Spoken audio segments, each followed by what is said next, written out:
एक इंडिया की मैपिंग के थ्रू यहाँ पे क्या किया गया, कैसे उसके फैक्ट को सारे याद कर लिए गए। तो दोस्तों इस तरह की आपके पास जब चीज़ें होती है ना, तो आपका जो पेपर होता है प्रीलिम्स के पहले आपको खाली बस एक बार इन्हीं को एक बार नज़र मारनी होती है और आपको क्या होता है, तैयार हो जाता है। ठीक है, तो दोस्तों नोट्स भी यही होता है। मुल्तान को जीत गया, तो मुल्तान को जीतने के बाद इसका हौसला क्या हो गया दोस्तों, बढ़ गया।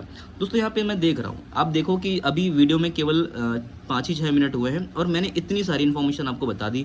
मैंने गजनवी के बारे में थोड़ा सा टच किया, मैंने गौर वंश कैसे आया और कैसे इंडिया में मुस्लिम एम्पायर क्या होता है, इस्टेब्लिश होता है, कैसे मैंने यहाँ पे डिस्कस कर लिया। देखो इतने सारे डेटा फैक्ट आपको सब क्या है यहाँ पे तैयार होना चाहिए। ठीक है, इस तरह की तैयारी मांगती है आपकी प्रीलिम्स के लिए। Hello everybody, this is me Altmas Mansoori and you are watching Educator Altmas 2.0। दोस्तों आज इस वीडियो में मैं बहुत ही वैल्यूबल चीज़ आपको बताने वाला हूँ कैसे मैंने अपनी हिस्ट्री को तैयार किया। ठीक है, यूपीपीसीएस प्री के लिए और आरओ एआरओ के लिए, जिससे मेरा यूपीपीसीएस का प्री भी लास्ट टाइम क्वालिफाई हुआ। तो दोस्तों मैं कैसे अपनी हिस्ट्री तैयार करता हूँ इसको मैं आज आपको बता रहा हूँ। दोस्तों मैं क्या करता हूँ कि मुझे भूलने की बहुत आदत है और मैं याद करने में मुझे बहुत प्रॉब्लम्स होती है। ठीक है, मुझे कोई चीज़ याद करने में अगर आप एक पन्ना लिख करके दे दो कि आपको ये याद करना है, तो मैं डेफिनेटली बहुत जल्दी भूल जाऊंगा उस चीज़ को। ठीक है, तो मुझे लिख लिख करके याद करने में या फिर पिक्चोरियल फॉर्म में या फिर डायग्राम के फॉर्म में याद करने में बहुत आसानी होती है। ठीक है, तो मैं हिस्ट्री को जैसे पढ़ता हूँ तो मैं इसको मैपिंग के थ्रू पढ़ता हूँ। मैपिंग का मतलब क्या, मैं इंडिया का मैप ड्रॉ करता हूँ। ठीक है, उसमें मैं देखता हूँ कि कहाँ पे कैसे क्या हुआ। ठीक है, कौन कौन से एरियाज थे। ठीक है, तो एक पिक्चोरियल फॉर्म में मेरे माइंड में वो फिट हो जाता है, फिर मैं उसमें भूलता नहीं हूँ। तो दोस्तों आज मैं आपको वो चीज़ मैं प्रैक्टिकली करके दिखा रहा हूँ। ठीक है, कि मैं कैसे हिस्ट्री को तैयार करता हूँ। दोस्तों आज मैं एक टॉपिक उठाने वाला हूँ मेडिवल हिस्ट्री से। ठीक है, दोस्तों आज मैं आपको बताने वाला हूँ कि कैसे गौरी आता है और गौरी आकर के इंडिया को कैप्चर करता है और कैसे उसने मुस्लिम राज्य की स्थापना की भारत में। ठीक है, तो दोस्तों आज मैं उसको एक मैपिंग के थ्रू यहाँ पे समझूंगा कि कहाँ कहाँ पे कौन कौन से एरिया थे, पहले कहाँ पर अटैक किया, क्या क्या चीज़ें हुई, उन सभी चीज़ों को मैं मैप के थ्रू डिस्कस करूँगा। तो दोस्तों विदाउट एनी डिले स्टार्ट करते हैं। ठीक है, तो दोस्तों मैं यहाँ पे पहले इंडिया का मैप ड्रॉ करता हूँ। ठीक है, ज़्यादा प्यारा सा मैप नहीं बना पाऊँगा मैं। ठीक है, और ज़्यादा मेरी अच्छी है नहीं, बट जितनी जल्दी मैं बनाने की कोशिश कर रहा हूँ ये है। ठीक है, तो दोस्तों ये है इंडिया, प्यारा सा भारत है अपना। अब होता क्या है कि सबसे पहले तो दोस्तों मेडिवल्स में मैं सबसे पहले पता है कि सबसे पहले अटैक किसने किया था, मोहम्मद बिन कासिम ने अटैक किया था। ठीक है, उसके बाद क्या हुआ था कि गजनवी ने, किसने, गजनवी ने क्या किया था, अटैक किया था। यहाँ पे 17 अटैक किए। क्या किए, 17 अटैक किए। दोस्तों यहाँ पे इनके अटैक का मकसद क्या था, शुरुआती दौर क्या था। ठीक है, इसको जरा समझते हैं। तो ई बराबर ई होता है, हमने यहाँ पे समझा है। ठीक है, इकोनॉमी इज इक्वल टू क्या होता है, एम्पायर होता है। क्या होता है, एम्पायर। अगर हमें एम्पायर बनाना है तो हमें अपनी इकोनॉमी मजबूत करना पड़ेगा।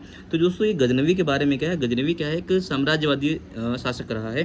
ठीक है, इसको अपना साम्राज्य बढ़ाना था। ठीक है, मिडिल ईस्ट की तरफ, इधर की तरफ क्या करना था, उसको अपना एरिया एक्सटेंड करना था। ठीक है, तो उसको चाहिए थे बहुत सारे पैसे की जरूरत। उसको भारत की संपन्नता के बारे में बहुत अच्छे से पता था कि भारत कितना समृद्ध और संपन्न देश है और इनके मंदिर में कितना ज़्यादा पैसा होता है। ठीक है, तो उसने यहाँ पे 17 अटैक किए और जो 17वां अटैक था उसने यहाँ पे कहाँ किया था, सोमनाथ टेम्पल में किया था। कहाँ पे किया था, सोमनाथ टेम्पल, जो कि कहाँ पे है, गुजरात में है। ठीक है, गुजरात वाले रीजन में क्या किया था उसने, सबसे पहले अटैक किया था।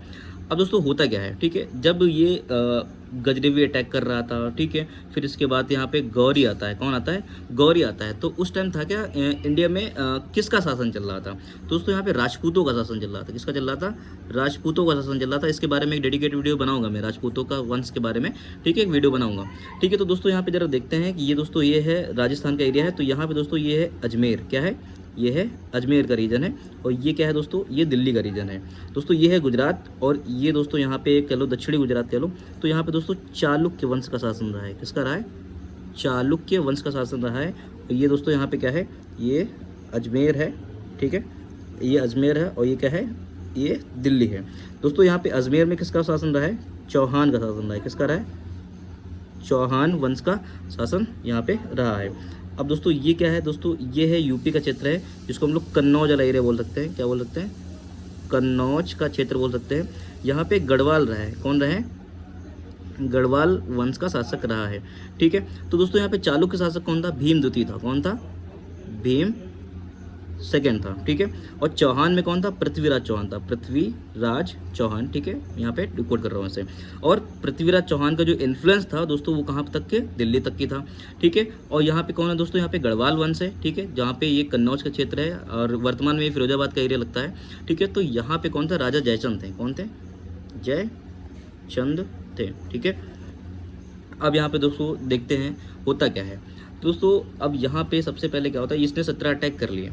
इसका सिंपल का मकसद था कि अपना एम्पायर को बढ़ाना है, तो इसको अपनी इकोनॉमी चाहिए, ठीक है। और इकोनॉमी के लिए कहाँ आता था दोस्तों, अर्थव्यवस्था मजबूत करने के लिए भारत को लूटने आता था यहाँ पे एज अ डकैत के फॉर्म में, ठीक है। उसके बाद क्या होता दोस्तों, यहाँ पे जैसे ही गजनी, ठीक है। अच्छा, इसकी कैपिटल क्या थी, ठीक है, इसकी कैपिटल क्या थी, गजनवी की जो कैपिटल थी वो थी गजनी थी, क्या थी, गजनी की कैपिटल थी, ठीक है। अब उसी टाइम पे क्या होता है कि 1163 ईस्वी में, ठीक है, यहाँ पे संसबानी वंश, कौन सा, संसबानी वंश, ठीक है, के शासक, कौन, संसबानी वंश के जो शासक थे उनका नाम था गयासुद्दीन बिन शाम। क्या नाम था, गयासुद्दीन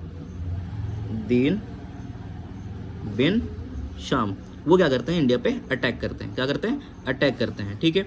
जैसे ही गजनी कमजोर होता है, ठीक है, उसी टाइम क्या होता है, संसबानी वंश क्या होता है, एक स्वतंत्र राज्य के रूप में, या फिर कह सकते हैं एक स्वतंत्र शासक के रूप में क्या होता है, संसबानी वंश का जो राजा था, ठीक है, गयासुद्दीन बिन शाम, क्या होता है, आउट के खड़ा होता है और इसने 1163 पे क्या किया, इंडिया पर अटैक किया, ठीक है। अच्छा, मोहम्मद बिन कासिम ने क्या रोल प्ले किया, जो 712 में अटैक किया था इन्होंने ये रोल प्ले किया कि इन्होंने नॉर्थ वेस्ट फ्रंट, ये जो नॉर्थ एरिया है, ठीक है, और ये जो भारत का वेस्ट वाला एरिया है, ठीक है, तो यहाँ से इन्वेजन करते थे लोग, ठीक है। तो इन्होंने क्या कर दिया था, तुर्कों के लिए क्या कर दिया था, यहाँ पे एक मोटिवेशन का काम कर दिया था कि अगर हम यहाँ से घुस करके इंडिया में अटैक कर सकते हैं, ठीक है। और यहाँ पे इन लोगों ने भी अटैक किया, ठीक है। तो उत्तरी भारत में क्या हुआ भैया, इन लोगों ने धीरे धीरे शासन करना स्टार्ट किया, ठीक है। तो गयासुद्दीन बिन शाम, ठीक है, गयासुद्दीन बिन शाम क्या करते हैं, अपने भाई, ठीक है, अपने ब्रो, ठीक है, उनका नाम था गौरी। दोस्तों गयासुद्दीन बिन शाम ने क्या किया, अपने छोटे भाई मोहम्मद गौरी को क्या किया, मोहम्मद गौरी को क्या कर दिया, इंडिया दे दिया। अब भैया 1163 की बात आ गई। अब जब गौरी के हाथ में इंडिया आ ही गया है, तो दोस्तों आप देख सकते हैं ये है भारत, और यहाँ पे मैंने राजपूत वंश बता दिया कि कहाँ पे कौन कौन है, ठीक है। अब उसके बाद होता क्या है कि 1175 में, ठीक है, 1175 में क्या होता है, मुल्तान पे अटैक करता है, कौन, गौरी, कौन, गौरी क्या करता है, मुल्तान पे अटैक करता है, और मुल्तान पे अटैक करता है और ये जीत जाता है। क्या होता है, मुल्तान पर अटैक करके क्या होता है, जीत जाता है। और जो उस टाइम मुल्तान पे कौन था, करमाथी वंश था, कौन था, करमाथी वंश था, ठीक है। मुल्तान को जीत गया। अब जब मुल्तान को जीत गया तो मुल्तान के जीतने के बाद इसका हौसला क्या हो गया दोस्तों, बढ़ गया। दोस्तों यहाँ पे मैं देख रहा हूँ, आप देखो कि अभी वीडियो में केवल 5 ही 6 मिनट हुए हैं और मैंने इतनी सारी इन्फॉर्मेशन आपको बता दी। मैंने गजनवी के बारे में थोड़ा सा टच किया, मैंने गौर वंश कैसे आया और कैसे इंडिया में मुस्लिम एम्पायर क्या होता है, इस्टेब्लिश होता है, कैसे मैंने यहाँ पे डिस्कस कर लिया। देखो इतने सारे डेटा फैक्ट आपको सब क्या है यहाँ पे तैयार होना चाहिए, ठीक है। इस तरह की तैयारी मांगती है आपकी प्रीलिम्स के लिए, ठीक है। तो 1175 में क्या होता है दोस्तों, यहाँ पे मुल्तान, ठीक है, मुल्तान क्या होता है, इनके कब्जे में चला जाता है। अब फिर दोस्तों होता है क्या, 1178 में, ठीक है, अब इनका भैया हौसला बढ़ गया, कहते में तो जीत गया, ठीक है। अब 1178 में क्या होते हैं दोस्तों, ये आते हैं और कहाँ पे, चालुक्य वंश पे अटैक करते हैं, कहाँ पे, चालुक्य वंश पे क्या करते हैं, अटैक करते हैं। चालुक्य वंश पे दोस्तों होता कौन है, ये होता है भीम सेकंड, कौन रहता है, भीम सेकंड रहता है, ठीक है। और ये अपनी माता के सहयोग से क्या करता है, इसको गौरी को हटा देता है, ठीक है। तो क्वेश्चन यहाँ से हो जाता है कि गौरी की पहली भारत में जो विजय हुई थी वो कहाँ पे हुई थी, मुल्तान में हुई थी। और दोस्तों पहली पराजय भी कहाँ हुई थी, ये चालुक्य वंश, ठीक है, चालुक्य वंश के जो शासक थे भीमद्वितीय ने उनको हराया था, ये गुजरात में हुआ था, ठीक है। मैंने बताया था, देखो ये चालुक्य वंश है, ठीक है, इन्होंने क्या कर दिया, गौरी को हरा दिया। उन्होंने दोस्तों क्या कर दिया, गौरी दोस्तों इन्होंने क्या कर दिया, गौरी को हरा दिया, ठीक है। तो पहली पराजय मुल्तान है, पहली जो इनकी विजय है वो मुल्तान है, और जो पहली पराजय है वो क्या है, गुजरात है, चालुक्य वंश में। अब दोस्तों इनका सेकंड जो अटैक होता है, ठीक है, अब दोस्तों उसके बाद इनका जो अटैक होता है 1181 में होता है, ठीक है, और फिर यहाँ पे 1186 में होता है, ठीक है।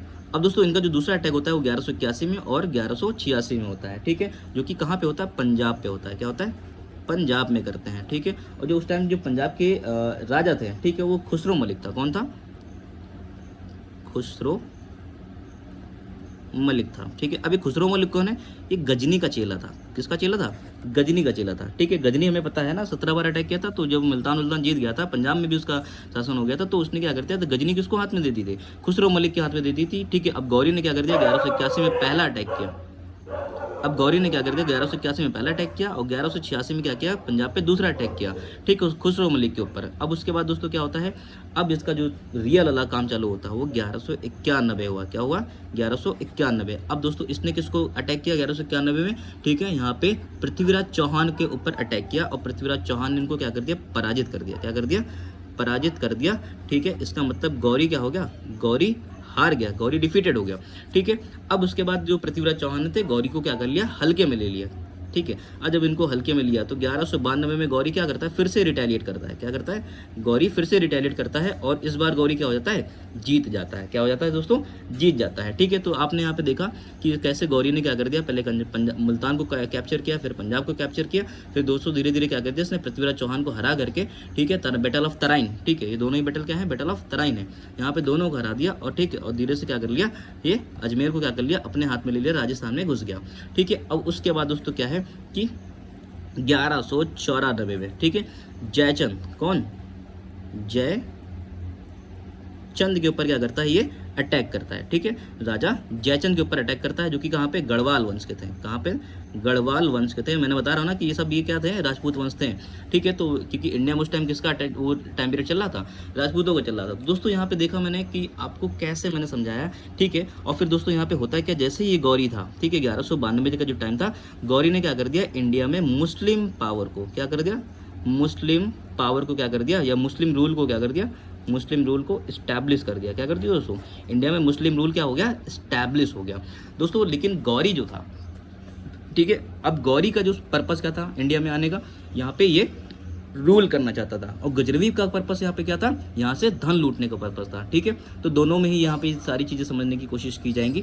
ठीक है, कि गजनवी यहाँ पे क्या कर रहा था, भारत को किस परिप्रेक्ष्य से देख रहा था, वो भारत को ठीक है, मनी के फॉर्म में देख रहा था। और जो गौरी है, गौरी का जो भारत को देखने का परिप्रेक्ष्य था, वो था कि यहाँ पे उसको रूल करना है। ठीक है, तो देखो कैसे यहाँ पे भारत को, ठीक है, एक इंडिया की मैपिंग के थ्रू यहाँ पे क्या किया गया, कैसे उसके फैक्ट को सारे याद कर लिए गए। तो दोस्तों इस तरह की आपके पास जब चीज़ें होती है ना, तो आपका जो पेपर होता है प्रीलिम्स के पहले, आपको खाली बस एक बार इन्हीं को एक बार नज़र मारनी होती है और आपको क्या होता है, तैयार हो जाता है। ठीक है, तो दोस्तों नोट्स भी यही होते हैं आपके, ठीक, जो कि दोस्तों बुलेट पॉइंट के फॉर्म में लिखे होते हैं। ठीक है, आई होप दोस्तों आपको यहाँ पे मैंने एक अच्छा व्यू बताया कि कैसे आप हिस्ट्री को पढ़ सकते हैं। ठीक है, आई होप आपको ये चीज़ें समझ में भी आई होंगी, आपके कॉन्सेप्ट को भी क्लियर किया होगा। ठीक है दोस्तों, तो जल्दी मिलते हैं नेक्स्ट वीडियो में और ज़्यादा इंटरेस्टिंग टॉपिक के साथ में, और आपकी जर्नी को मैं आसान ज़रूर बनाऊंगा। तो thank you so much for watching this video. और हाँ, अगर चैनल पर नया हो तो चैनल को सब्सक्राइब करना बिल्कुल भी ना भूलें। Thank you so much for watching this video. Yes.